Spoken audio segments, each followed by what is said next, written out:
अस्सलाम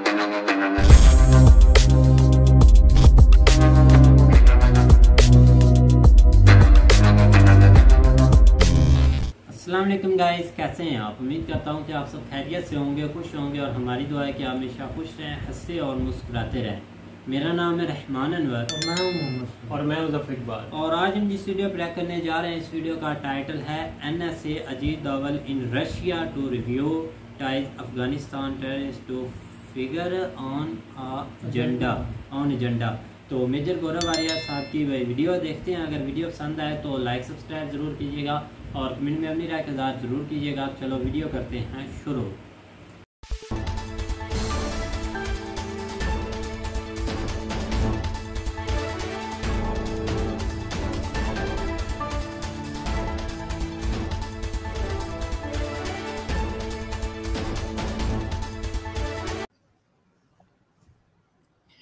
अस्सलाम वालेकुम, नमस्कार, सत श्री अकाल एंड गुड इवनिंग।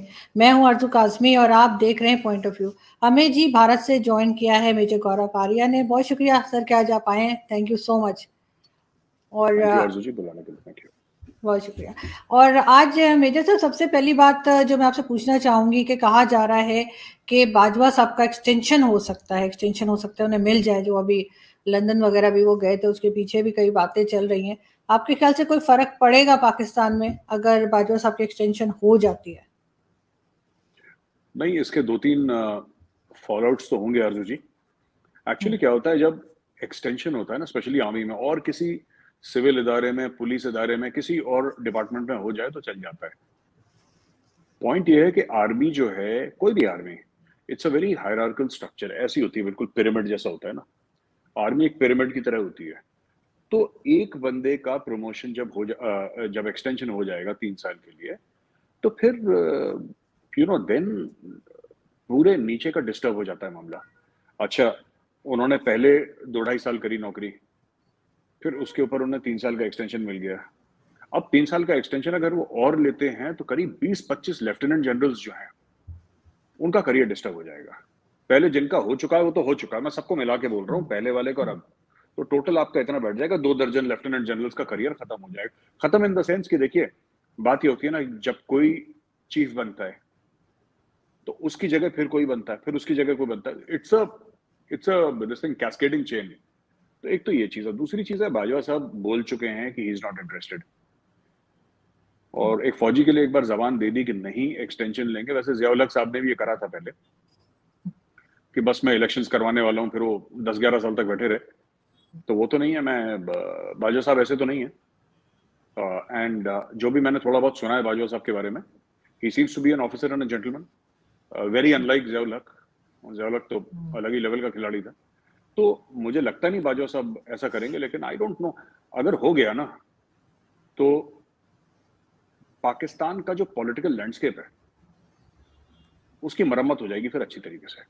अभी क्या है, जब तक ये फाइनलाइज नहीं होता, आपने देखा होगा कि कितने लोग कुछ कुछ बोल रहे हैं और बाजवा साहब एकदम चुप हैं, उनकी तरफ से कोई स्टेटमेंट नहीं है ना। ये चुपचाप बैठे हुए हैं। अगर देखिए, 2 चीजें हो सकती हैं। अगर बाजवा साहब की जगह कोई और आर्मी चीफ बनता है, फैज हमीद को छोड़ के, अगर बाजवा साहब की जगह कोई और आर्मी चीफ बनता है तो वो भी ठीक है, क्योंकि प्रेरोगेटिव आर्मी चीफ का होता है to recommend his successor. Pakistan में the prerogative is with the army chief, और आर्मी चीफ फिर प्राइम मिनिस्टर के साथ बैठ के डिस्कस कर लेते हैं। तो अभी मुझे लगता है कि जैसे अगस्त का महीना है, ये सितंबर, अक्टूबर, नवंबर, या अगले महीने में भी ये बैठ के बात कर लेंगे और बोलेंगे साहब ठीक है, इस शख्स को बनाना है आर्मी चीफ। उसका नाम अनाउंस हो जाएगा 1-1.5 महीना पहले, और हैंडिंग टेकिंग ओवर की कार्रवाई शुरू हो जाएगी। ये रिटायर हो जाएंगे, कहानी खत्म। और ये अपने किसी फेवरेट को, अपने लॉयल बंदे को चूज करेंगे, शहबाज शरीफ से मिलवाएंगे, सब कुछ, कहानी खत्म, और ये चल जाएगा। तो वो बंदा या तो शहबाज शरीफ के प्रो होगा या न्यूट्रल होगा, एंटी शहबाज शरीफ नहीं होगा, जहां तक मेरा अनुमान है। अगर बाजवा साहब ही बन गए फिर तो कहानी खत्म हो गई। फिर तो फिर तो गेम अप है। फिर ये जवाब देंगे जितना भी है, न्यूट्रल इमरान खान ने बोला था ना, फिर चुन चुन के फिर सबका जवाब दिया जाएगा। तो यहां तक मेरी समझ है इस मामले में अर्जुन जी।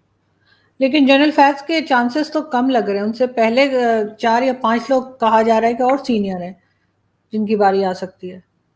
आरजू जी, सीनियोरिटी जो होती है ये जिसको कहते हैं ना, this is something that is desirable, पर आर्मी चीफ के अपॉइंटमेंट में सीनियोरिटी इज नॉट सैक्रोसैंक्ट कि ऐसा सीनियर होगा ही होगा। जनरल जियाउल हक भी चौथे या पांचवें नंबर पे थे जब उनको उठा के बना दिया गया, जब जुल्फिकार अली भुट्टो ने ना उनको चीफ बना दिया। और मुझे नहीं लगता कि परवेज मुशर्रफ साहब भी सबसे सीनियर थे जब नवाज शरीफ ने उनको बना दिया। तो सीनियरिटी, और इंडिया में भी ऐसा हो चुका है, हर जगह ऐसा होता है। It is not necessary that senior most को भी आप चीफ बनाए। जब जनरल बिपिन रावत बने थे, he was not the senior most, वो सीनियर मोस्ट नहीं थे, उनके ऊपर 2 या 3 थे जनरल्स जो कि उनसे सीनियर थे। लेकिन तो गवर्नमेंट अपने हिसाब से उसकी क्या नीड्स हैं, उनको क्या करना है, उनका क्या थ्रेट परसेप्शन है, उनकी क्या डिप्लोमेसी है, उनकी क्या फॉरेन पॉलिसी है, इसके हिसाब से चूज करते हैं। खासतौर से in a state like Pakistan where the army has got a big role to play in diplomacy in foreign affairs. जो इंडिया की डिप्लोमेसी है, जो चाइना की डिप्लोमेसी है, जो अमेरिका की है या फिर अफगानिस्तान की है, वो तो जीएचक्यू संभालता है। उसमें फॉरेन ऑफिस का कोई लेना देना आपका खास है नहीं पाकिस्तान में, वो तो जीएचक्यू संभालेगा, वो आर्मी चीफ के इशारे पे चलेगी। बाकी दूसरे और मुल्क हैं, बेलारूस के साथ क्या बात करनी है, तंजानिया के साथ क्या बात करनी है, कीनिया के साथ क्या बात करनी है, मंगोलिया में क्या करना है, ये सब फॉरेन ऑफिस आपका करता रहे, वो बात ठीक है। लेकिन और अभी एक और चीज जो दायरे में आ गई है आपके हेडक्वार्टर के, वो है रशिया। तो ये तो आर्मी चीफ का प्रेरोगेटिव है जी। तो अभी जो एक कहा जा रहा है कि यूएस का मिलिट्री जनरल्स जो है वो जीएचक्यू गए हैं और आईएसआई से मिले हैं और जीएचक्यू वालों से, क्या देख रहे हैं आप, क्या वजह हो सकती है और क्या रिजल्ट क्या निकल सकता है? पता नहीं आरजू जी, आई डोंट नो कि क्यों गए हैं, कौन गया है, कैसे गया। लेकिन fact of the matter is कि जो पाकिस्तानी फौज है वो डे 1 से, देखिए, लोगों को बताया कुछ जाता है और लोग समझते कुछ और हैं, कहा कुछ और जाता है, इशारे कुछ और होते हैं। बात यह है कि पाकिस्तानी आर्मी जो है वो बिल्कुल अमेरिकन के साथ है, आज से नहीं, डे 1 से, सिएटो सेंटो के जमाने से है ये। और इनका एक बड़ा कॉम्प्लेक्स रिलेशनशिप है अमेरिकन आर्मी का, अमेरिकन डिफेंस एस्टेब्लिशमेंट का और पाकिस्तानी फौज का, बड़ा complex. It's not a straight forward relationship कि दोस्त हैं बड़े, ऐसा नहीं है। एक दूसरे से प्यार भी करते हैं, एक दूसरे को धोखा भी देते हैं, एक दूसरे का फायदा भी उठाते हैं, एक दूसरे की पीठ पे खंजर भी घोंपते हैं, दोनों के दोनों। ऐसी बात नहीं सिर्फ पाकिस्तान ने पीठ में खंजर घोंपा है, अमेरिकन ने भी करा है। ये सब तो इनका बड़ा कॉम्प्लेक्स रिलेशनशिप है और दोनों एक दूसरे के बिना नहीं रह सकते। ये अमेरिकन ही हैं, बाकी लोग भी करते हैं, ऐसी बात नहीं, पर अमेरिकन ही हैं जो ज्यादा ये करते हैं कि उनका इवन सेक्रेटरी ऑफ स्टेट अगर आएगा, कोई भी आएगा सेक्रेटरी ऑफ स्टेट लेवल तक का, तो इस्लामाबाद से रावलपिंडी का जो आपका 19, 20, 21, 22 किलोमीटर का रास्ता है, वो सफर तय करेगा और एक बार जाके आर्मी चीफ को हेलो बोल कर आएगा। उसके साथ उसका डिनर होगा, लंच होगा, चाय होगी, जो भी होगा, but he will pay regards to the army chief. ये तय है अर्जु जी, ये होता है। लेकिन हमने एक चीज और देखी कि अभी जो शहबाज गिल ने जिस तरह का स्टेटमेंट दिया, जो इमरान खान की पार्टी के हैं, और उसके बाद उन्हें अरेस्ट किया गया, फिर आजकल वो कभी हॉस्पिटल होते हैं, कभी कहीं होते हैं, एक तमाशा सा लगा हुआ है। कैसे देख रहे हैं आप इन सब चीजों को? साथ साथ इमरान खान और उनकी पार्टी के कई लोग, फवाद चौधरी वगैरह, सब उस साइड से हट गए हैं। उनका कहना है कि हाँ जी, हमने तो कुछ नहीं कहा और ये शहबाज गिल की गलती है कि उन्होंने स्टेटमेंट दिया। देखिए, मुझे नहीं लगता कि शहबाज गिल में इतनी अकल भी है कि वो खुद अपने दिमाग से, अकल तो खैर इमरान खान में भी नहीं है, लेकिन ये सब सबकी सहमति से हुआ है। और शहबाज गिल को, जिसको अंग्रेजी में कहते हैं ना फॉल गाय, जो बेवकूफ होता है जिसको फंसा देते हैं कि बाकी सब हाथ साफ कर गए, फंस गया बेचारा, तो शहबाज गिल को फंसा दिया। अब शहबाज गिल का सॉफ्टवेयर अपडेट हो रहा है, वहां पर मार पिटाई हो रही है शहबाज गिल के साथ, उस तशद्दुद की जा रही है, टॉर्चर करा जा रहा है। और उसमें इस्लामाबाद हाईकोर्ट ने भी अभी आज उसका आया था कि इस्लामाबाद हाईकोर्ट ने भी इसके ऊपर कुछ बातें करी, बोला कि इनके वकील इनसे मिल सकते हैं वगैरह वगैरह। आरजू जी, ऐसा है ना, देखिए, इमरान खान को ऐसा लग रहा था कि जब वो अपनी पिच बहुत हाई कर देगा, ये एक जहनियत होती है, हमें समझने की जरूरत है ना। इट्स अ माइंडसेट जो इमरान खान का है, इसका लॉजिक से कोई लेना देना नहीं है, ये तो जहनियत है, ये तो दिमाग है एक। इमरान खान को हर समय ऐसा लगा कि मैं ऐसे लेवल पे इस चीज को ले जाऊंगा, चिल्ला चिल्ला के जलसों में, कि सरकार अपने आप गिर जाएगी। अब सरकार गिरी नहीं। जो सरकार के सपोर्ट में थे आपके मेंबर ऑफ नेशनल असेंबली, वो भी भाग के नहीं गए, फौज भी न्यूट्रल रही। इन्होंने सब कुछ बोल दिया, बम मार देंगे, न्यूक्लियर बम मार देंगे, 3 टुकड़े हो जाएंगे। इन्होंने क्या नहीं बोला इमरान खान ने? पेड़ को आग लगा दी, जलसा कर दिया, ये वो, हुआ कुछ भी नहीं। अब धीरे धीरे धीरे इमरान खान की हवा निकल रही है, क्योंकि अब इमरान खान को निकले भी 3-4 महीने हो गए, और जितनी देर इमरान खान पावर से दूर रहेगा, जितने महीने या जितने साल इमरान खान पावर से दूर रहेगा, उतना और इसका टेम्परेचर डाउन हो जाएगा। और आप देखेंगे 5-6 महीनों में इसके जलसों में भीड़ कम होना शुरू हो जाएगी। और उसका कारण है, उसकी वजूहात है। बात ये होती है कि फटीग सेट इन हो जाता है, फटीग सेट इन हो जाता है। और ये आप देखिएगा कि डिसाइडिंग फैक्टर होगा नवंबर में। अब पीटीआई के जो सपोर्टर्स हैं वो तो ऐसी, they are not very intelligent, मतलब ये मैंने देखा है, मैंने 1-2 से बात भी करी है, ये ज्यादा दिमाग वाले हैं नहीं पीटीआई वाले। ये खुदा मानते हैं इमरान खान को, but they are not the intellectual variety. ये इस बात पे बहस कर रहे हैं कि जनरल फैज हमीद को आप क्यों नहीं आर्मी चीफ। ऐसे थोड़ा ना बनता है आर्मी चीफ, कोई परचूरन की दुकान थोड़ा ना है कि हमें इतने रुपए किलो हल्दी क्यों नहीं, इतने पाव की हल्दी दे दे। It's not like that. Army chief is a very very sensitive appointment. Army chief खुद अपने आप में एक इंस्टीट्यूशन है, वो भारत का हो, चीन का हो, अमेरिका का हो, पाकिस्तान को, कहीं का भी हो, आर्मी चीफ अपने आप में इंस्टीट्यूशन है। अच्छा, इनको क्या लगता है कि फैज हमीद अगर बन जाएगा आर्मी चीफ तो क्या होगा? फिर क्या होगा अगर फैज हमीद आर्मी चीफ बन जाए तो? है ना, ये चीज ये लोग कंसिडर नहीं करते। इनको पेड़ पे चढ़ा दिया इमरान खान ने कि फैज हमीद का ये था, फैज हमीद, इनको लगता है कि हमारा सगा चाचा बन गया आर्मी चीफ तो सब कुछ ठीक हो जाएगा, फिर बल्ले बल्ले हो जाएगी और अगले 100 साल तक इमरान खान राज करेगा। ऐसा नहीं है, it's not like that. There are external pulls and pressures. मैं आपको बताता हूँ, अगर आर्मी चीफ बन गया ना फैज हमीद, तो क्या होगा? आपको पैसे तो IMF से चाहिए। पाकिस्तान की बागडोर अमरीकियों के हाथ में है। चाइना ने मुंह मोड़ लिया है। आरजू जी, मैं सही कह रहा हूँ गलत कह रहा हूँ? चाइना चाहे तो एक झटके में पाकिस्तान की प्रॉब्लम सॉल्व कर सकता है। चाइना के पास इतना पैसा है कि एक झटके में चाइना, जो आपका ये डॉलर टू द रुपी का जो क्राइसिस चल रहा है, जो आपके ऊपर लोन्स, चाइना एक झटके में चाहे तो इसी चीज की तो कसमें खा रहे थे ना कि शहद से मीठी और हिमालय से ऊंची और समंदर से गहरी दोस्ती है। वो कहाँ गई दोस्ती, मैं जानना चाहता हूँ। और वही कसमें वादे चीन ने श्रीलंका के साथ खाए थे, वही बांग्लादेश के साथ खाए थे। आज की तारीख में बांग्लादेश की भी हालत नाजुक है, वो भी IMF के पीछे पड़ा हुआ है कि हमें पैसा दे दो। कितना? 1.5 अरब 2 अरब, जो कि बांग्लादेश के लिए बहुत बड़ा अमाउंट नहीं है, लेकिन बांग्लादेश पीछे। वो कहाँ है चाइनीज? वहां पे नहीं दिख रहे आपको, श्रीलंका में नहीं दिख रहे। यही बात है कि ये फंस गए हैं बहुत बुरी तरीके से। और ये कुछ भी बोले, फैज हमीद बन जाए, फैज हमीद का चाचा बन जाए आर्मी चीफ, कोई बन जाए बैठ के, आपकी किस्मत की बागडोर अमेरिकनों के हाथ में है। पाकिस्तानी शाम को अमेरिका मुर्दाबाद के नारे लगाएं, बैरूनी साजिश की बात करें, इंपोर्टेड हुकूमत की बात करें शाम को, लेकिन सुबह अमेरिका की जरूरत आपको पड़ेगी। आप कुछ बोलें, आपका IMF है, आपका FATF है, आपका वर्ल्ड बैंक है, कौन कंट्रोल करता है इसको? चाइना थोड़ा ना कंट्रोल करता है, सऊदी अरेबिया थोड़ा ना कंट्रोल करता है, इंडिया थोड़ा ना कंट्रोल करता है। It is controlled by the United states of America. United states of America दुनिया का चौधरी है। आप उसको गालियां देंगे, वो अपना गोश्त जितना उसको निकालना होगा निकाल लेगा वो। और पाकिस्तान कुछ नहीं कर सकता। ये बस टीवी पे ये जो बुजुर्ग आपके बैठे रहते हैं सहाफी, ये बढ़के मार सकते हैं, लंबी लंबी छोड़ सकते हैं, ये कर कुछ नहीं सकते। ये जो होना है वो होगा। नहीं, बिल्कुल ठीक, क्योंकि हमेशा से IMF से पैसे लेते रहे, वर्ल्ड बैंक से पैसे लेते रहे, तो जाहिर अमेरिका के बगैर तो गुजारा नहीं है। लेकिन साथ साथ इमरान खान के ऊपर एक इल्जाम ये भी लगाया जा रहा है कि भारत से भी इमरान खान को फंडिंग हुई है और अमेरिका से भी जो है फंडिंग हुई है, लेकिन वो तो अलग है, लेकिन भारत से किसने फंडिंग कर दी? देखिए आरजू जी, ये ना, ये मुझे लगता है कि पाकिस्तान में ना, ये जो आई थिंक कोई कौन थे, एक बड़े बिजनेसमैन थे, नकवी साहब, कौन, मैं भूल गया नाम उनका, फॉरगेट, एक बड़े अरबपति हैं जो अभी जेल में भी हैं शायद, या उनका एक्सट्रेडिशन की बात चल रही है, कुछ चल रहा है, मैं उनका नाम मेरे दिमाग से नहीं, मलिक रियाज तो जेल में नहीं है। मलिक रियाज तो बहरिया टाउन वाले हैं ना, ये जी जी, वो अलग खिलाड़ी है, वो अलग, उसका अलग गेम चल रहा है साइड में। ये एक और हैं बिजनेसमैन, मैं उनका नाम भूल रहा हूँ। तो खैर, इमरान खान ने उनसे पैसे लिए। इमरान खान से सिर्फ एक बात पूछनी चाहिए पाकिस्तानी कॉन्टेक्स्ट में, और किसी कॉन्टेक्स्ट में नहीं, पाकिस्तानी कॉन्टेक्स्ट में। आपने बैरूनी मुल्क से पैसा लिया, ठीक है, आपने इससे पैसा लिया, आपने इससे पैसा लिया, हमें कोई इंटरेस्ट नहीं है।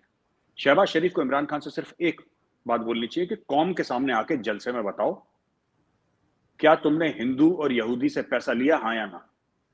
बस इतना बताओ, क्योंकि पाकिस्तान की पब्लिक यही सुनना चाहती है। ये जो वर्ड्स में बोल रहा हूँ, जो लफ्ज में बोल रहा हूँ, पाकिस्तान की पब्लिक ये सुनना चाहती है। ये लोग, पता, इनका कम्युनिकेशन स्ट्रेटजी बड़ी वीक है शहबाज शरीफ की। पता नहीं उल्टी सीधी बातें करा जा रहा है, ये दाएं बाएं की बातें करा जा रहा है। दाएं बाएं की बातें मत करो ना। देखिए, पाकिस्तान में पैसे लेना, करप्शन, ये नॉर्मल माना जाता है, बुरा माना ही नहीं जाता। अगर इमरान खान ने थोड़ी बहुत चोरी कर ली, कोई इसको बुरा नहीं मानेगा। प्रॉब्लम लोगों को, पाकिस्तानियों को तब है जब चोरी की जगह कोई डाका डालता है। जैसे अगर इमरान खान कहता है कि मैंने अपने भतीजे को मिनिस्टर बना दिया, फॉर एग्जाम्पल, उसने बनाया नहीं, लेकिन मैं कह रहा हूं एक फर्ज कीजिए इमरान खान कह देता है, तो लोग कहेंगे यार देखो उसने अपने भतीजे को मिनिस्टर बना दिया। पाकिस्तानियों का टिपिकल रिएक्शन लगेगा, यार एक बात बताओ, अपने भतीजे को नहीं बनाएगा, तुम्हारे भतीजे को बनाएगा मिनिस्टर? जाहिर सी बात है अपने। तो ये जो लेवल का करप्शन है जो पूरे माशरे में है, ये एक्सेप्टेड है पाकिस्तान में, इसका कोई बुरा नहीं मानता। जब तक चोरी की लेवल पे, डाके की लेवल पे लोगों को प्रॉब्लम होती है। और ये बात गलत पूछ रहे हैं, क्या उस बिजनेसमैन ने आपको पैसा दिया, उस बिजनेसमैन ने आपको पैसा दिया, ये कौन से कानून के तहत? वो केस के लिए ठीक है अर्जु जी, जब आपने सुप्रीम कोर्ट या हाई कोर्ट में केस लगाना है इमरान खान के खिलाफ कि आपने फॉरेन फंडिंग ली और ये फॉरेन फंडिंग आप इस कानून के तहत नहीं ले सकते। पब्लिक के सामने ये बात पूछनी चाहिए, क्या हिंदू से और यहूदी से क्या आपने पैसा लिया है खान साहब? अगर लिया है तो हाँ बोलिए, नहीं लिया है तो ना बोलिए, बस कहानी खत्म। ये हिंदू और यहूदी दो आप शब्द इस्तेमाल करिए, दो लफ्ज इस्तेमाल करिए, फिर सबके सामने दूध का दूध। मना करने दीजिए ना उनको कि हमने हिंदुओं से पैसा नहीं लिया, हमने यहूदियों से पैसा नहीं लिया, बस कहानी खत्म हो गई। ये लंबी चौड़ी बातें पता नहीं क्यों कर रहे हैं आप।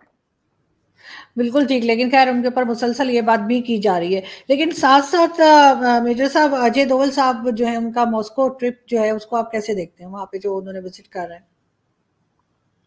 उसके दो तीन अहम पहलू हैं अर्जु जी। एक तो ये है कि रशिया को लग रहा है over a period of time कि भारत अमेरिका के बहुत क्लोज हो गया है। तो एक तो रशिया को बताने के लिए कि भारत जो भी डिसीजंस लेता है वो अपने मफाद में लेता है। भारत के ना कोई दोस्त है ना कोई दुश्मन है, भारत का सिर्फ एक ही दोस्त है और उसका नाम भारत है। ये दो टूक शब्दों में डोवाल साहब बताने गए रशिया को। एटॉमिक एनर्जी की बात हुई, स्पेस की बात हुई, ट्रेड एंड कॉमर्स की बात हुई, ये भी बातें हुई। और दूसरी चीज, एक अपना एक जो फिक्र है कि भाई ये जो आपकी नो लिमिट्स पार्टनरशिप है चाइना के साथ। देखिए चाइना जो है ना, वो रशिया से कुछ खरीदेगा नहीं। तेल तूल खरीद ले थोड़ा बहुत, मुझे नहीं पता इसके बारे में, लेकिन ज्यादा कुछ वो रशिया से नहीं खरीदेगा, क्योंकि चाइना खुद बना रहा है। चाइना क्यों खरीदेगा रशिया से जी? क्यों? Why will China bye? कहने की बात ये आरजू जी कि at the end of the day ना, एक चीज हमें समझनी पड़ेगी चीन के बारे में। चीन एक प्रेडेटरी पावर है। चीन बिल्कुल जिसको कहते हैं ना कि सबके पीछे पड़ा हुआ है कि इसकी जमीन ले लो, ये कर लो, वो पूरे दुनिया में कर रहा है वो चीन। और रशिया अगर चाइना के साथ ऐसे रहा तो रशिया भी आइसोलेट हो जाएगा, क्योंकि एक ना एक दिन ऐसा होगा कि जिस तरीके से टेक्नोलॉजी डेवलप हो रही है 3-4-5 साल में हाइड्रोजन को लेके या ऑल्टरनेट फ्यूल को लेके, ऐसा हो जाएगा कि फिर दुनिया में पेट्रोल की जरूरत तो रहेगी, लेकिन उतनी नहीं रहेगी जितनी आज है। दिल्ली में ही ले लीजिए, मैं दिल्ली की बात कहता हूं। दिल्ली में 20% of the vehicle sold in 2022, या पिछले 1 कैलेंडर ईयर, पिछले 12 महीने में, 2021 से 2022, 20% of the vehicle sold in Delhi were electrical vehicles. आप समझ रहे मेरी बात? 20%, मतलब हर 5 में एक, हर 5 में एक। 2 साल के बाद ये 40% हो जाएंगे, जिस तरीके से मोदी गवर्नमेंट उनको पुश कर रही है। और ये सिर्फ दिल्ली का मैं एग्जांपल दे रहा हूं, हर शहर में ऐसा हो रहा है। जैसे जैसे चार्जिंग का इंफ्रास्ट्रक्चर बढ़ रहा है, आपको पेट्रोल और भी चीजों के लिए चाहिए, बट प्राइमरीली जो आम आदमी को किससे फर्क पड़ता है? आम आदमी को उससे फर्क पड़ता है ना कि भाई पेट्रोल के दाम बढ़ गए, डीजल के दाम बढ़ गए, उसको अपनी गाड़ी में डालना है, अपनी स्कूटी में डालना है, अपनी मोटरसाइकिल में डालना है, इसलिए आम आदमी को। तो ये जो है बहुत ज्यादा हो रहा है। तो ये तेल के ऊपर या गैस के ऊपर या कोयले के ऊपर गुंडागर्दी, मुझे लगता है ये 5 से लेकर 10 साल की है। इसके बाद ये नहीं चल पाएगी, क्योंकि टेक्नोलॉजी इतनी, अभी भी ऐसी गाड़ियां बन रही हैं आरजू जी जो सिंगल चार्ज में 500 से लेकर 700 kilometre, 500 to 700 kilometre single charge में चल रही हैं। अब आप देखिए 3-4 साल के बाद क्या होगा। एक रिपोर्ट आएगी कि एक ऐसी कंपनी है जिसने एक ऐसी बैटरी का इजाद करा है जहां पे एक चार्ज में 2000 किलोमीटर चल रही है। अगर कल आप मुझे ऐसी गाड़ी दे दें जो एक चार्ज में 2000 किलोमीटर चलेगी, मुझे पागल कुत्ते ने काटा है कि मैं जाके पेट्रोल या डीजल की गाड़ी लूंगा? मैं नहीं लूंगा। I will not buy it, end of story. तो ये सब चीजें हमें समझने की जरूरत है अर्जुन जी। और ये भी रशिया को बताया है कि साहब देखो ऐसा है ना कि बिल्कुल चीन की गोद में मत बैठो, क्योंकि हमारे भी कंसर्न्स हैं। तो अपने ये सब जो तेल की बात है, ये बात नहीं हुई रशिया से, ये मैं आपको एग्जाम्पल के तौर पे बता रहा हूँ। डोवाल साहब ने ये बात नहीं करी उनसे, ये कम से कम मीडिया में तो नहीं आई डोवाल साहब ने जो बात करी है। लेकिन fact of the matter is हमारे जो कंसर्न्स थे ये हमने रशिया को बताए, और हमने ये भी बोला है कि आप हमारी तरफ से फिक्रमंद मत रहिए कि अमेरिकन के पास चले गए, हम किसी के पास नहीं गए, हम अपने खुद के ही पास हैं। हाँ जी गाइस, तो जैसा कि आप वीडियो देख रहे थे, तो वीडियो मेजर साहब की आज बातें भी काफ़ी इंजॉय करने वाली थी। मज़ा आ रहा था कि भाई सुनते ही जाएं, सुनते ही जाएं, सुनते ही जाएं।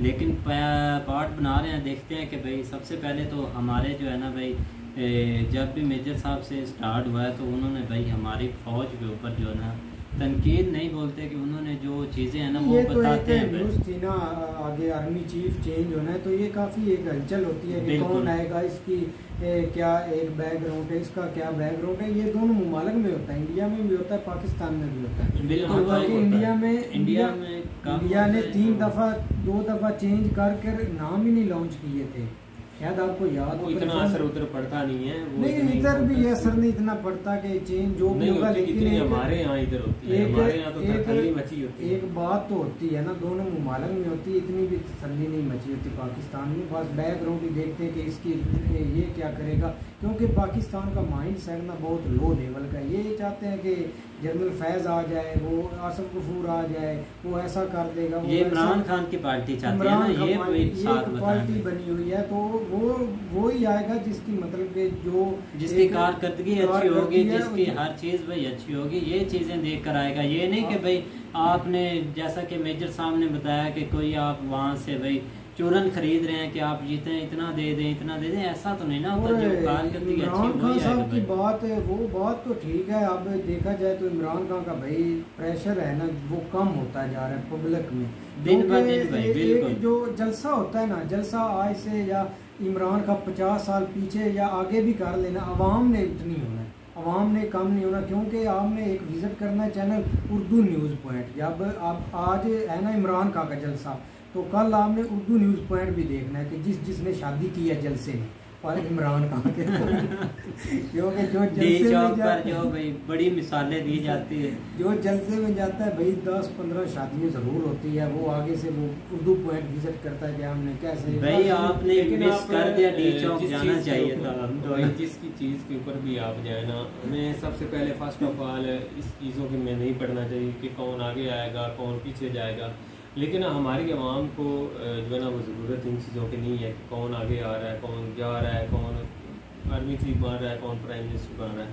लेकिन फिलहाल जो है ना वो में ज़रूरत है अपने मुल्क की बेहतरी की। बिल्कुल भाई, इनको जगाने की ज़रूरत है। सबसे आम जो है ना 2 चीज़ें जो है ना वो बहुत ज़रूरी हैं। एक तो एजुकेशन सिस्टम बहुत ज़्यादा ज़रूरी है यहाँ पे इम्प्रूव करने का, और साथ ही मेडिकल जो है ना वो जो है ना इस चीज़ को जो है ना वो बहुत ज़्यादा इम्प्रूव करने की ज़रूरत है।